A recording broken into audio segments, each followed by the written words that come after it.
I had more than one NDE as a child, and I it wasn't that I felt free to talk to my mother about an NDE because I didn't have the words to say NDE. I had no idea what an NDE was.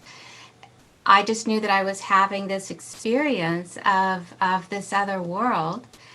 And when I was here, I didn't see it. I didn't experience it, and I didn't know where.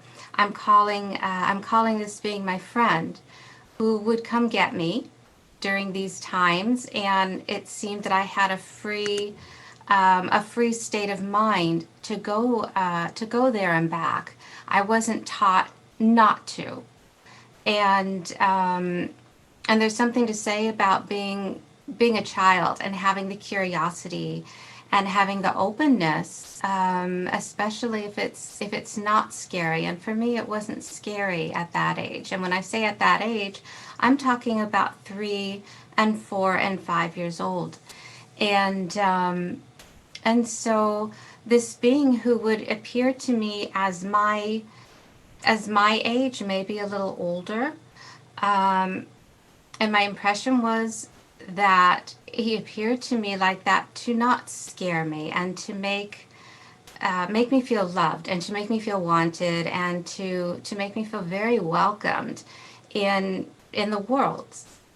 And and we would go and he would show me different, I'm calling them realms. Um, what made it harder is when I made friends, because there were friends around where I grew up that I was close with, it, I would try to recreate these worlds, and they weren't there. They were recreatable only through these experiences. Um, One of the things that I wanted to note is this is the anniversary of my grandfather's passing last night and today. And he understood me and he knew. And it was this unspoken understanding. And we used to write notes back and forth. And at that age, I was still able to write notes. Some of the notes are in English, some of the notes are in other languages, but he knew. And and he would let me go because I was able to sit or lie down and close my eyes and go. And it was just at that age, a wonderful experience, um, until I realized it wasn't quite accepted with some of my other friends, not necessarily the friends, but their parents. Um, Part of it was the taboo with some of the religions, as in it seemed that it wasn't necessarily acceptable, and and what I would see wasn't necessarily explainable. And so it seemed scary to some of the parents when they would walk in, and I'm describing the experience I want to recreate with the friendship because I wanted to share it with them. And I thought it was so wonderful to see these other places that I wanted to share it. I wanted them to have the experience and be close with the experience too.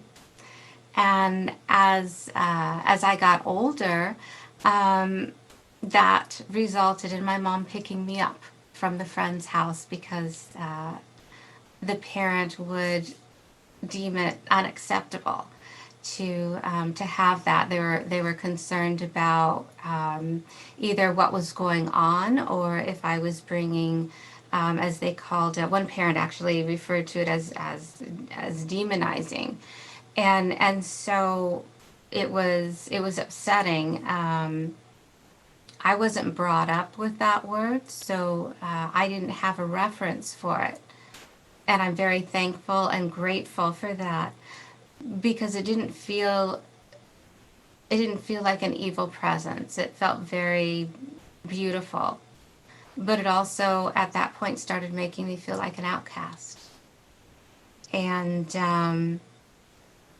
so it made it harder for me to make friends, and I started isolating. Um, During another NDE that I had, a little later as a child, when I say a little later, I was closer to 4 years old. I remember waking up in the hospital, and everything looked like there was a veil. And so I know now that I wasn't quite awake.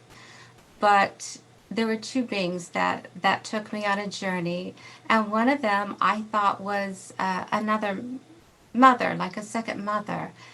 And I was very trusting with that. And I went. It felt wonderful because in the hospital I was in a tremendous amount of pain. I was knocked out.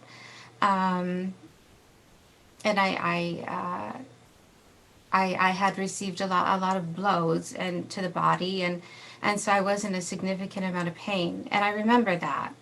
But I also remember when I was taken, I didn't feel any pain. I felt very loved, and it made the experience very different as far as being fully loved, fully accepted, and just enveloped in this incredible beauty, and the longing and wanting to be on that side started very early. I didn't uh, I didn't know the word suicide, and I didn't know about those that part. I didn't have that type of depression, but I did have a longing to be there.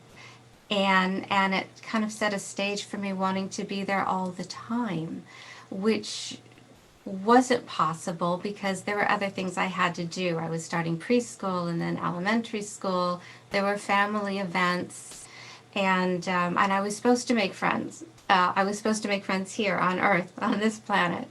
Um, and so what I was told is, if you want to talk to me, and that's a quote, if you want to talk to me, if you want to communicate with us, this is how you do it. And what I was shown was I was shown a harp. I was shown it wasn't a picture, but it was as if they were showing me what they had. And I didn't know what it was. I didn't know what the word was that it was called, but that's what it was. And I knew that it was a musical instrument because I remember seeing pictures of it in books, and my grandparents had a painting. It was a Mozart painting, an orchestra of Mozart, and there was a harp. It looked different, but it was a harp. And so I locked on that, and we had a piano, and we took piano lessons. But I told my mom I want to play this one. We didn't know where to get this one at that time, but I really locked on that one. And I was allowed to listen to different, whenever it came on the radio at that time. There wasn't Spotify or different things like that. So it was whenever it came on the radio, I listened to different harp music, and I just held that in my heart. That when I would see one, I would figure out how to get one and how to communicate through that. And so that started my journey on longing for a heart of a way of communication to the other side, and a way of communication to music, where words doesn't quite go to. And at that point I started hearing music, and I don't mean music on the radio. I would hear music coming in at night. I would hear music. I would hear music through the window. I would hear music when I would lie down and go to sleep. It almost sounded like an opera. It was so beautiful. And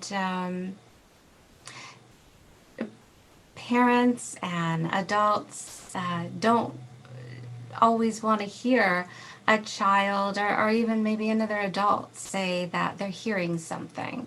That brings up a whole other, I'm going to say, can of worms, because then they want to diagnose you.